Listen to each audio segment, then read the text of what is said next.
योगी सरकार के बुलडोजर कार्यवाही पे सुप्रीम कोर्ट ने मांगा जवाब।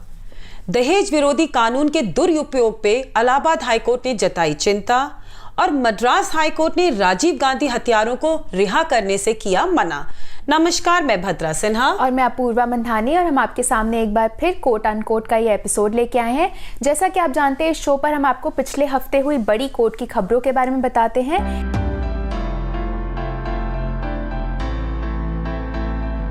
इस हफ्ते हमारे पास आपके लिए सबसे पहली जो खबर है वो आ रही है सुप्रीम कोर्ट से।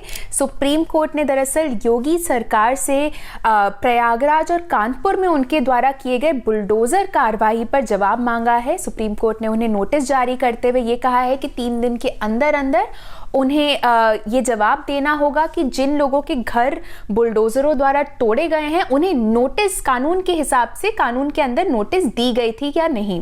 अब हुआ ये था, ये पूरा मामला जो है ये शुरू हुआ था जब बीजेपी की पूर्व प्रवक्ता नुपुर शर्मा ने प्रॉफिट मोहम्मद पर कुछ विवादित बयान दिए थे एक टीवी शो पर, जिसके बाद देश भर में, इनफैक्ट दुनिया भर से भी कई बयान आए थे इसके खिलाफ और देश भर में भी कई जगहों पर कई विरोध प्रदर्शन हुए थे इसके खिलाफ। अब यूपी सरकार द्वारा इस विरोध प्रदर्शन के कुछ आरोपियों को आइडेंटिफाई किया गया और उनके हिसाब से ये जो आरोपी हैं ये प्रयागराज, कानपुर और सहारनपुर से थे, जहां इसके बाद बुलडोजर एक्शन दिखाया गया, बुलडोजर कार्रवाई की गई और ऐसे कई आरोपियों के घरों पर बुलडोजर चलवाए गए। मामला सुप्रीम कोर्ट पहुंचा। सुप्रीम कोर्ट में ये मामला एक एप्लीकेशन के द्वारा पहुंचा क्योंकि सुप्रीम कोर्ट में ऑलरेडी ऐसा एक मामला पेंडिंग है। हमने आपको बताया था किस तरह से सुप्रीम कोर्ट में ये पूरा मामला पहुंचा था जहांगीरपुरी में, जब इसी तरह से एक डेमोलिशन ड्राइव हुआ था, यानी कि अतिक्रमण हटाओ जो पूरा इनका चल रहा था, उसमें कई घर तोड़े गए थे, जिसके बाद सुप्रीम कोर्ट तक ये मामला पहुंचा था, यही कहते हुए कि जो ये बुलडोजर चलवाए गए हैं, जिनके घर और दुकानें तोड़ी गई हैं, उन्हें नोटिस नहीं दिया गया था।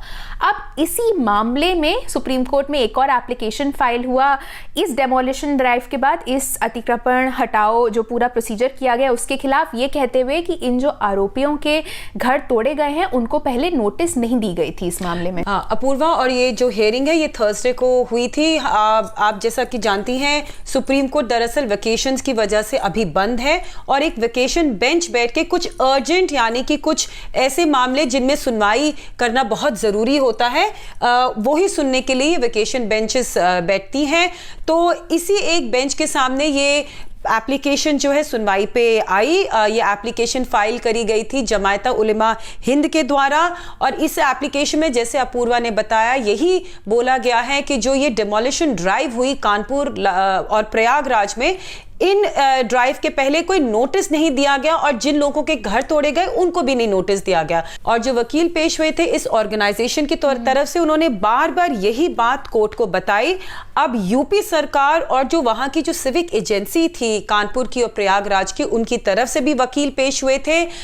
जो सॉलिसिटर जनरल है तुषार मेहता, वो यूपी सरकार की तरफ से पेश हुए थे और जो हरीश साल्वे एक सीनियर एडवोकेट है, वो वहां की जो सिविक एजेंसी है उनकी तरफ से पेश हुए थे। और दोनों ने ये जो पूरा मामला है, इस मामले में जमायत उलेमा हिंद की जो एप्लीकेशन है उसको अपोज किया और अपोज करते हुए यही बोला कि इस मामले में जैसे जहांगीरपुरी केस में हुआ था, इस मामले में भी कोई ऐसा व्यक्ति कोर्ट में नहीं आया है जिसका घर तोड़ा गया हो और ऐसे मामले में किसी एक ऑर्गेनाइजेशन को सुनना जो है वो ठीक बात नहीं है, कानूनी तौर पे भी वो एक ठीक कदम नहीं होगा।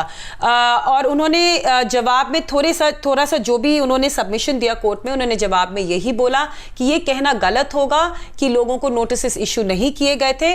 उन्होंने 3 इंस्टेंसेस जो एप्लीकेशन में लिखे गए हैं उनके बारे में कोर्ट को बताया और कहा कि हर इंस्टेंस में जो है पहले नोटिस जारी किया गया था और उसी के बाद डिमोलिशन उस पर्टिकुलर घर का हुआ था।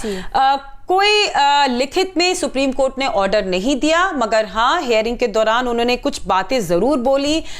उन्होंने दोनों तुषार मेहता और हरीश साल्वे को यही कहा कि किसी तरह का जो डिमोलिशन होता है, जो अतिक्रमण एक्सरसाइज कैरी आउट किया जाता है, वो कानून के दायरे में होना चाहिए, कानून को फॉलो करते हुए होना चाहिए। और यदि कानून ये कहता है कि आपको समय देना चाहिए तो देना चाहिए। वो उन्होंने इसलिए कहा कि जो जमायत उलेमा हिंद के जो वकील थे, उन्होंने इस बात का कोर्ट को ब्यौरा दिया कि जो वहां का एक लोकल लॉ है यूपी में, उसके तहत 15 दिन का नोटिस दिया जाता है, और उसके बाद जिसको नोटिस दिया जाता है उसको थोड़ा समय दिया जाता है कि वो उस नोटिस के खिलाफ अपील कर सके।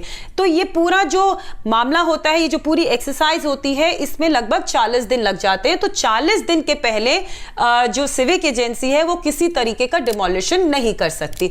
तो जब कोर्ट को ये बताया गया तो कोर्ट ने बड़े स्पष्ट रूप में दोनों तुषार मेहता और हरीश साल्वे को यही कहा कि डिमोलिशन जो है कानून के तहत होना चाहिए और एक रिटेलिएटरी एक्सरसाइज नहीं होना चाहिए। जो बात जमायत उलेमा हिंद ने कोर्ट को बताई कि ये जितनी भी ड्राइव यूपी में हुई है ये रिटेलिएटरी एक्सरसाइज है और एक ही कम्युनिटी के लोगों को टारगेट करती है। अब इसमें 3 दिन का समय दिया गया है यूपी सरकार को जवाब देने के लिए, एक एफिडेविट दायर करने के लिए, और ये मामला जो है दोबारा से सुप्रीम कोर्ट में इस हफ्ते दोबारा से सुनवाई पे आ सकता है। इस पर भद्रा ने एक बहुत ही डिटेल्ड रिपोर्ट भी लिखी है, तो उस रिपोर्ट की लिंक इस वीडियो के डिस्क्रिप्शन में है, उस रिपोर्ट को भी आप जाकर जरूर पढ़ें।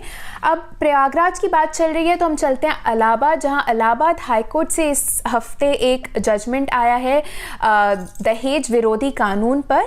इस जजमेंट में इलाहाबाद हाईकोर्ट ने इस कानून के दुरुपयोग की बहुत बात की है। कोर्ट ने कुछ गाइडलाइंस भी इशू की हैं कि जिस तरह से इस कानून के अंदर केसेस फाइल होते हैं उस पर। अब आपको पूरा मामला संक्षेप में बताऊं तो इसमें एक पिटिशन फाइल, दरअसल 3 पिटिशन फाइल हुई थी, जहां पे केस जो पूरा था वो शुरू हुआ था शिवांगी बंसल द्वारा। शिवांगी बंसल की शादी हुई थी 2015 में। 2018 की एफआईआर है, अक्टूबर 2018 की, जब उन्होंने उत्पीड़न, दहेज उत्पीड़न और इसके साथ साथ कई और सेक्सुअल और फिजिकल वायलेंस की बात करते हुए एक एफआईआर फाइल की पुलिस के सामने अपने पति के खिलाफ, अपने पति के माता पिता के खिलाफ यानी कि उनके सास ससुर के खिलाफ और उनके देवर के खिलाफ भी, और 2-3 उनके पति के संबंधी रिश्तेदार थे, उनके खिलाफ ये एफआईआर दर्ज की गई थी। एफआईआर दर्ज की गई थी section 498A Indian penal code का, जो एक तरह से इसे ही दहेज विरोधी कानून भी कहा जाता है। ये जो कानून है ये इस चीज़ के बारे में बात करता है कि किसी भी औरत के खिलाफ उनके पति या उनके कोई रिश्तेदार उत्पीड़न यानी कि क्रूएल्टी ना दिखा पाए। अब ये इस महिला ने कई तरह के आरोप लगाए थे अपने पति के खिलाफ भी, और उनके जो सास ससुर थे उनके खिलाफ भी। उन्होंने कहा था कि उनके पति काफ़ी मारपीट करते थे उनके साथ, सेक्सुअली भी उनको अब्यूज़ करते थे। उन्होंने कई चीज़ों का वर्णन भी किया था इसमें। उन्होंने कहा था कि उनके जो देवर हैं और ससुर हैं उन्होंने भी उनसे एक तरह से सेक्सुअल फेवर्स की मांग की थी। अब इसके बाद जब इलाहाबाद हाईकोर्ट तक मामला किस तरह से पहुंचा, क्योंकि उनके जो पति हैं और उनके सास ससुर थे, उन्होंने इस केस में चार्जशीट फाइल हो गई थी, तो उन्होंने ये मांग की थी कि अब उनके खिलाफ ये केस आगे नहीं बढ़ना चाहिए। डिस्चार्ज एप्लीकेशन इसे हम कानून में बोलते हैं, चार्जशीट को खारिज कर देना चाहिए एक तरीके एग्जैक्टली।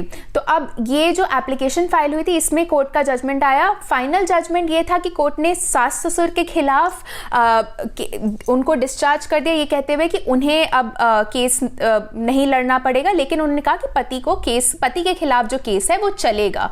लेकिन इसके अलावा कोर्ट ने काफ़ी टिप्पणी की है इसमें, जो गाइडलाइंस भी लेकी है उसके बारे में भी थोड़ा संक्षेप में बताऊंगी। कि कोर्ट ने ये कहा है बेसिकली कि ऐसा कोई केस फाइल अगर होता है 498A के अंदर, या अगर उस केस में और जो प्रावधान होते हैं उनमें 10 साल से कम की सजा है, तो ये इस केस में 2 महीने का कूलिंग ऑफ पीरियड होगा। अब जो ये दहेज विरोधी कानून है उसकी खासियत पहले जब ये कानून आया था ये थी कि तुरंत गिरफ्तारी हो जाती थी, लेकिन अब कोर्ट ने कहा है कि 2 महीने तक गिरफ्तारी नहीं होगी, और इस 2 महीने के पीरियड में परिवार कल्याण समिति जो होती है, फैमिली वेलफेयर कमेटी, उसको ये केस सौंप दिया जाएगा। ये कमिटी सारे पार्टी से मिलेगी, पति पत्नी से मिलेगी, ससुराल वालों से मिलेगी और एक तरह से एक सेटलमेंट लाने की कोशिश करेगी। तो ये सबसे इम्पॉर्टेंट जो गाइडलाइन है वो कोर्ट ने दी हुई है।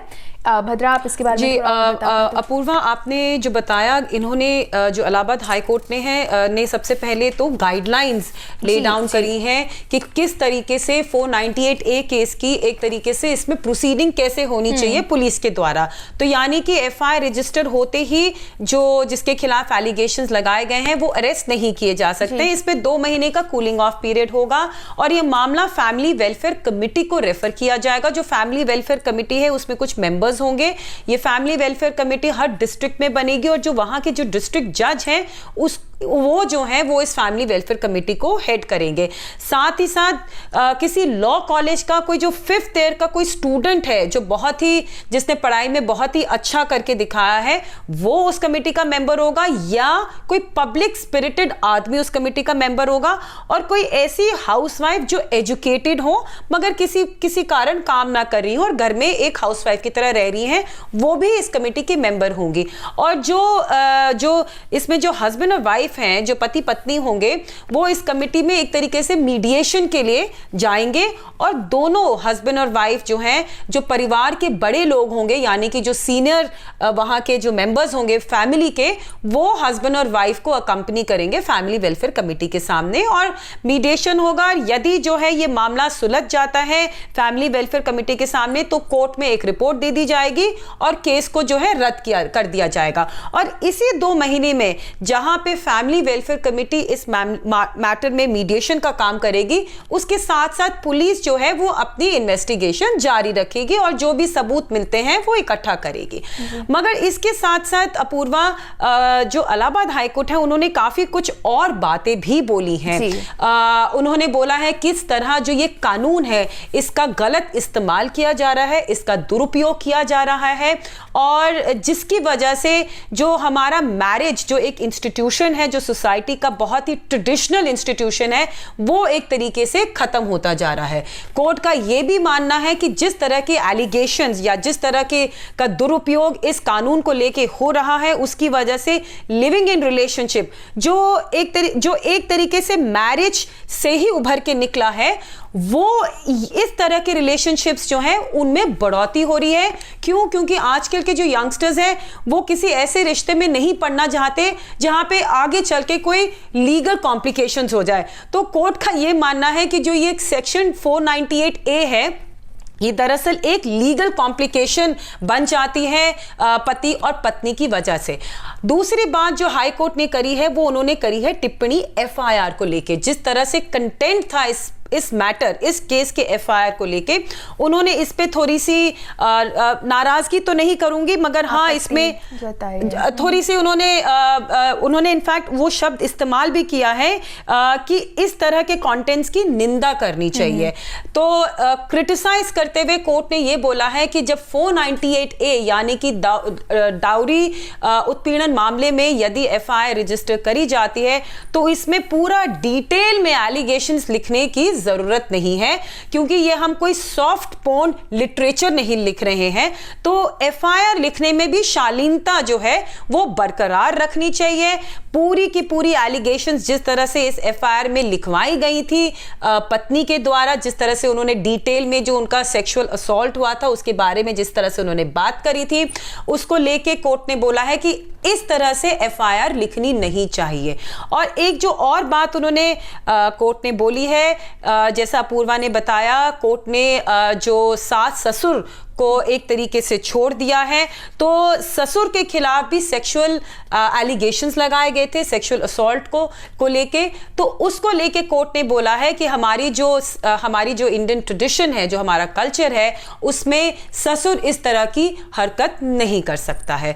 तो ये काफ़ी बातें उन्होंने कोर्ट ने अपने ऑब्जर्वेशंस में जो है बोली हैं। मगर इसके साथ साथ एक जो बहुत ज़रूरी बात है जो अपूर्वा ने अपनी जो और अपूर्वा ने अपनी जो एक स्टोरी करी है इस जजमेंट को लेके, उसमें भी उन्होंने ये बात लिखी है कि इसी तरह की गाइडलाइंस सुप्रीम कोर्ट ने कुछ साल पहले 2017 में दी थी और 2018 में इन्हीं गाइडलाइंस को खुद सुप्रीम कोर्ट ने एक तरीके से स्टे कर दिया था, ये कहते हुए कि जो ये गाइडलाइंस हैं वो कानून के दायरे में नहीं है, कानून से आगे बढ़कर हैं।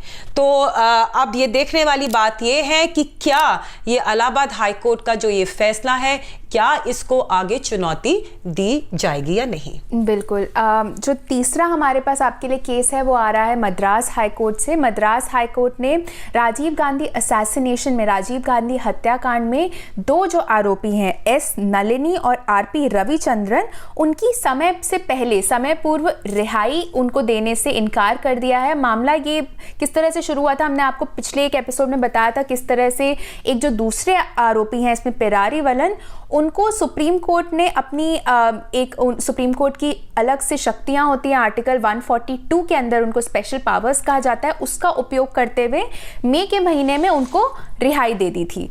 अब हुआ ये था कि इनकी जो मर्सी पिटिशंस थी, संविधान का जो आर्टिकल 161 होता है वो गवर्नर को ये शक्तियां देता है कि वो किसी भी आरोपी की समय से पूर्व रिहाई करवा सके।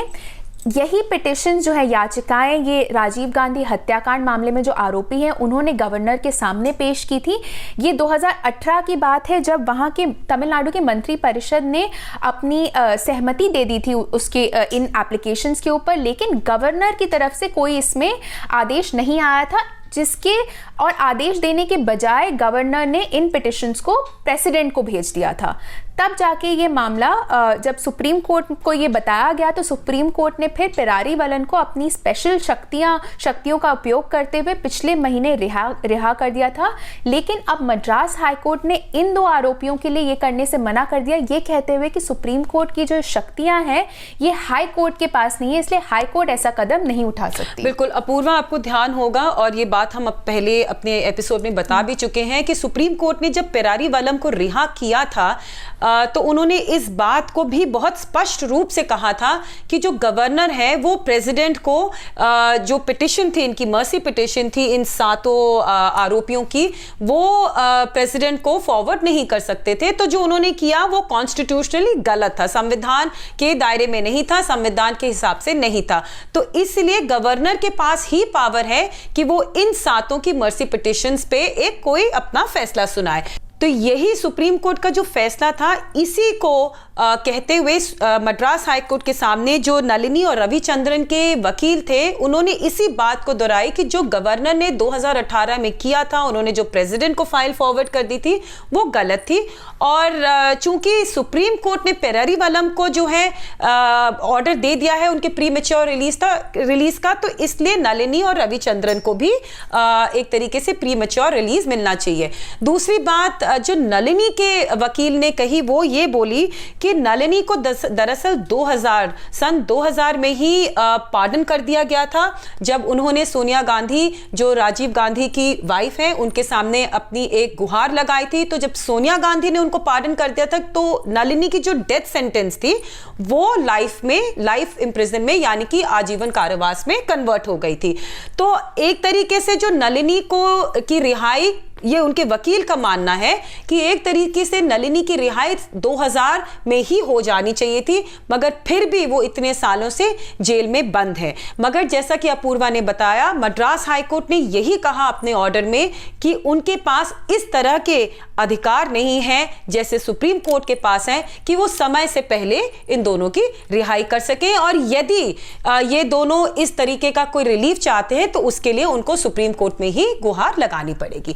तो मेरे ख्याल से पूर्वा इस हफ्ते के लिए काफी है। जी चलिए, इसी के साथ हमारा आज का एपिसोड यहीं खत्म होता है। आशा करती हूँ आपको एपिसोड पसंद आया हो। जैसे कि मैं हमेशा आपको कहती हूँ, आप हमें कमेंट सेक्शन में ज़रूर बताएं कि आपको ये शो कैसा लग रहा है, और अगर आप किसी और केस के बारे में जानकारी चाहें तो उसके बारे में भी हमें ज़रूर बताएं। हम पूरी कोशिश करेंगे कि हम अपने अगले कुछ एपिसोड्स में उन केसेस की बात कर सकें। हमसे जुड़ने के लिए बहुत बहुत धन्यवाद।